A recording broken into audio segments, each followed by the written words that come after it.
தரமான பிஓபிஎஃப் சிஸ்டனை கேட்டு வாங்குங்க. தரமான பிஓபிஎஃப் ஜெஸ்டா. தரமான பிஓபிஎஃப் ஜெஸ்டா.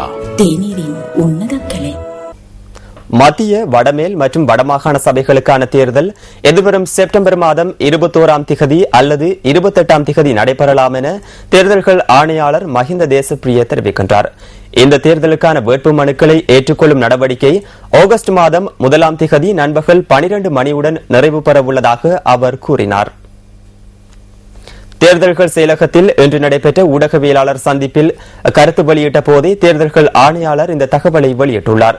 இதேவேளை தரம் 5 புலமை பரிசில் பரீட்சை மற்றும் கல்வி பொதுத்தராதர உயர்தர பரீட்சை நடைபெறவுள்ள ஆகஸ்ட் மாதம் 5ஆம் திகதி முதல் 25ஆம் திகதி வரையான காலப்பகுதியில் பரீட்சை நிலையங்களை அண்மித்த பகுதிகளில் தேர்தல் பிரசாரத்திற்கு தடை விதிக்கப்பட்டுள்ளதாக தேர்தல்கள் ஆணையாளர் குறிப்பிட்டுள்ளார்.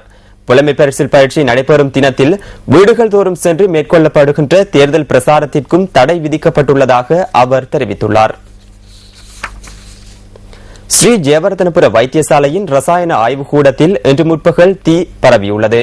இந்த தீயினால் 2 ஊழியர்கள் காயமடைந்ததாக வைத்தியசாலையின் பணிப்பாளர் டாக்டர் SK கமகே தெரிவித்துள்ளார்.